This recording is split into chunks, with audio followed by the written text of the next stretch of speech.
Halo, assalamualaikum Assalamualaikum. teman-teman. Kembali lagi di vlog kita, tapi ini lain judul ya. Kalau yang kemarin itu tentang first impression di Taiwan, hari ini kita akan membahas tentang masalah kesehatan wanita atau problem-problem seperti keputihan dan mungkin semacamnya ya. Iya, tapi kita berbagi aja pengalaman dan pengetahuan saya aja ya. Nanti kalau ada yang memang tahu yang mungkin ilmu barunya boleh komen. Bisa di sharing juga ke kita atau kurangnya apa dari kita gitu. Iya. Kalau ada kesalahan bisa di komen ya, nanti kita Jangan dari malu-malu, sini, jangan guys. malu-malu. Oke. Jadi gimana ini kayak kan dari Mbak Umi nih ya ada Iya. basic tentang kesehatan, dulunya sekolah ya, kebidanan gitu. Jadi mungkin cukup tahu masalah Ya, sedikit tahu. gitu ya, bisa sharing ke kita. Ini kan yang jadi permasalahan ini Mbak, gimana ya, kita itu paling menjadi problem buat kita itu masalah keputihan tuh. Keputihan itu sebenarnya apa sih, ada yang berbahaya atau enggak gitu? Iya. Ya, keputihan itu sebenarnya kan normal-normal aja. Itu kan biasanya terjadi karena kelebihan hormon estrogen. Insya Allah kalau nggak salah ya, soalnya lama sekali aku nggak belajar dan mungkin aku lupa. Insya Allah itu karena kelebihan hormon estrogen. Jadi memang kewanitaan kita itu mengeluarkan keputihan kayak gitu. Sebenarnya keputihannya itu wajar-wajar aja selagi memang nggak berbau, nggak berwarna, dan nggak berbusa gitulah, biasanya kayak gitu. Nah, biasanya terjadinya itu kapan aja? Biasanya itu lagi masa subur biasanya juga terjadi kan, kayak keputihan, mau menstruasi juga kayak gitu. Itu memang ada fase-fasenya seperti itu. Jadi kalau semisal teman-teman ngedapetin keputihan tapi keputihannya yang masih bening, nggak berbau gitu ya, nggak gatel, Berarti itu tidak itu bermasalah nggak ya? bermasalah, itu memang normal-normal aja gitu. Soalnya juga di kayak ibaratnya kita keputihannya itu kan memang ada bakteri baik yang kayak nanti semisal kayak ada bakteri yang jahatnya itu kayak gitu, nantinya memakan kayak gitu yang jahat kayak gitu. Terus itu kayak gitu, selama masih kayak tadi nggak berbau, nggak berwarna, nggak bikin gatel, nggak berbusa, itu normal-normal aja gitu. Terus kalau yang nggak normalnya itu seperti apa, terus gimana cara penanganannya, atau Iya. kita harus gimana gitu, langsung Iya. kita ke dokter atau kita ke apotek dulu atau gimana gitu?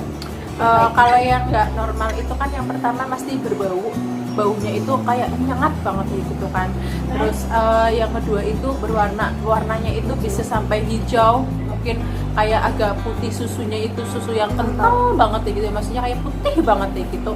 Terus bikin gatal itu pasti, paling nggak itu kan bikin gatal itu kayak gitu. Kadang malah sampai yang berbusanya itu dalam artinya kalau keluar banyak itu kayak ya emang berbusa ya gitu, ada busanya gitu.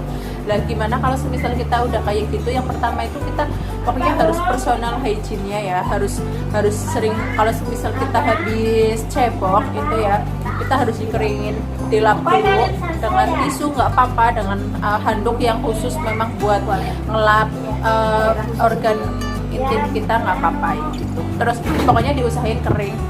Terus kalau semisal memang lagi fasenya yang kayak fase lagi keputihan karena mau menjelang mens atau mungkin lagi masa subur kayak gitu ya, diusahain kalau semisal kayak kerasa keputihannya datang atau gimana ya, segera maksudnya sering ganti-ganti celana dalamnya gitu, pakai panty liner sebenarnya sih. Itu itu boleh. kan ada isu-isu kaitannya kalau panty liner itu bisa menimbulkan keputihan, tapi ada juga yang bilang itu nggak bermasalah. Itu sebenarnya gimana itu? Sebenarnya kalau yang menimbulkan keputihan itu, saya sih secara pribadi belum tahu secara pastinya ya, maksudnya kayak risetnya dan lain-lain itu kan. Cuma kalau semisal pakai panty liner itu kan memang kayak praktis ya, cuma cuma ditempelin aja gitu kan. Tapi kalau misal udah pakai panty liner itu kayak jangan yang seharian full itu pakai panty liner, soalnya kan nanti ya tetap diganti gitu kan. Sebenarnya kan kita kan nggak mungkin seharian itu kayak nggak pipis dan lain-lain. Nanti kalau misalnya kita udah tahu kayak ternyata udah keputihannya udah keluar, ya usahain kita itu ganti kayak gitu. Jangan sampai dari pagi sampai mungkin malam masih tetap satu panty liner satu gitu ya? panty liner itu nggak bagus ya, soalnya kan karena putihannya itu pasti itu di situnya lembab, nanti malah timbul bakteri yang nggak baik, jadinya nanti malah jadi yang tadinya normal malah jadi abnormal atau nggak normal lah, nggak wajar kayak gitu. Itu kalau misal panty liner pakai panty liner nggak apa-apa, yang penting kalau udah tahu harus diganti, harus yang jangan seharian penuh pakai pembalut panty liner. Berarti ada plus minus lah pakai panty liner, yang penting kita jaga kesehatan, istilahnya kalau pokoknya udah personal hygiene-nya kita ya kita harus tahu lah gitu, harus yang memang benar-benar dibersihin kayak gitu. Jangan malas. Iya, terus misal kayak kita udah ngedapetin keputihan kayak yang udah nggak normal, itu pertama kalinya itu ya pastinya konsultasi ke tenaga kesehatannya, entah itu ke bidan sih sebenarnya boleh, nggak apa-apa, paling nggak nanti ada penanganan yang sederhananya dulu, diobatin yang sederhana. Semisal memang udah kayak nggak normal banget gitu, kita kasih obat paling nggak biasanya kayak gitu. Nanti kalau semisal ada perubahannya enggak, kalau memang nggak ada perubahan biasanya kita langsung rujuk ke dokter spesialis, ke spesialis kulit kelamin kayak gitu. Terus iya, pokoknya kalau semisal teman-teman semua dapat keputihan yang nggak normal seperti yang saya sebutkan tadi, segera konsultasi. Jangan kayak obatin sendiri atau kayak semisal lagi katanya itu pakai ini obat ini ya, pakai obat itu dan lain-lain gitu. Tapi seharusnya itu sebaiknya itu jangan kayak gitu, kita konsultasiin ke tenaga yang memang lebih tahu penanganannya itu seperti apa gitu. Ada nggak sih atau makanan atau apa yang itu menimbulkan keputihan atau makanan yang harus dihindari sebagai kita perempuan gitu ya? Ya sepengetahuan dari mbaknya gitu kan ya, pernah kan belajar gitu, otomatis lebih merinci gitu kan. Kayak kita kan umum paling kita tahu itu mitos atau enggak, kita makan ketimun terus makan nanas atau skobis itu katanya bisa menimbulkan keputihan, itu benar atau enggak itu menurut sepengetahuannya gitu? Kalau ketimun itu memang bisa sedikit mempengaruhi ya, karena memang ada kandungan apanya yang memang bikin kayak mungkin produksi lendirnya itu jadi lebih banyak ya. Tapi kalau yang lainnya sih nggak tahu juga sih ya, maksudnya ya pokoknya kayak gini, segala sesuatu yang kita makannya berlebihan juga itu nggak bagus gitu aja. Jadi kita boleh makan tapi sesuai dengan porsi, nggak boleh berlebihan gitu ya. Iya kayak gitu. Dan yang penting ya kayak gitulah, personal hygiene-nya, kebersihan diri kita itu yang harus dijaga dengan baik. Kan aku tuh ada dengar katanya kalau keputihan kayak gitu tuh kita harus ceboknya itu pakai air hangat, harus air dingin gitu. Itu berpengaruh nggak sih sebenarnya? Iya, kalau sebenarnya berpengaruhnya ya agak berpengaruh sih. Kalau misal yang air hangat itu kan paling kan hangat ya, itu bisa memang kayak ada relaksasinya ya gitulah. Jadi nggak apa-apa sih, emang bagus buat kayak cebok pakai air hangat nggak apa-apa gitu. Tapi dia jangan sampai yang air yang hangat ya, jangan yang mendidih. Kasih guys, jangan seperti itu ya. Pokoknya yang kita tes sendiri gitu, berarti lebih rekomendasi pakai air yang hangat gitu, tapi hangat kuku mungkin ya. Karena bisa dibilang itu membunuh bakteri ya. Iya Kalau bisa karena hangat kan bakteri itu kan bisa mati dalam suhu yang tinggi gitu. Terus nih, apa sih berpengaruh nggak sih kalau saya pribadi gitu ya? Kalau saya kan keputihan tuh kalau mendekati mau dan sesudah itu saya tuh 2 kali kalau keputihan itu menurut normal nggak sih seperti itu? Iya normal aja sih sebenarnya. Ya memang ada fasenya kayak iya, maksudnya kayak apa sih ya, memang pertamanya kan kayak yang keluar itu kan yang memang yang kayak lendir-lendirnya dulu, nanti lama-lama kan jadi kayak darahnya itu ya sama aja nanti darah haid yang udah batas akhirnya itu nanti kan juga kayak agak kayak putihan, tapi itu kan nggak lama kan, pastinya paling dari yang habis mensnya itu paling sehari 2 hari ya paling nggak 3 hari gitu kan, habis gitu kesananya juga kayaknya udah nggak lagi gitu kan, normal lagi. Itu jadi bilang itu normal. Iya ya. Itu harus banyak-banyak minum air putih kayak gitu, berpengaruh nggak tuh? Iya. Itu sangat berpengaruh ya. Iya, Jadi itu konsumsi bagus air biar nanti kan air putih, maksudnya kita sering konsumsi air putih nanti kita buang air kecilnya itu kan jadi lancar, jadi kan kita paling nggak sama-sama ya itu pokoknya kalau buang air kecil dan lain-lain itu harus yang bersih, jadi kayak lebih bagus aja kita bisa tahu dan ngontrol ya. Terus apa lagi nih?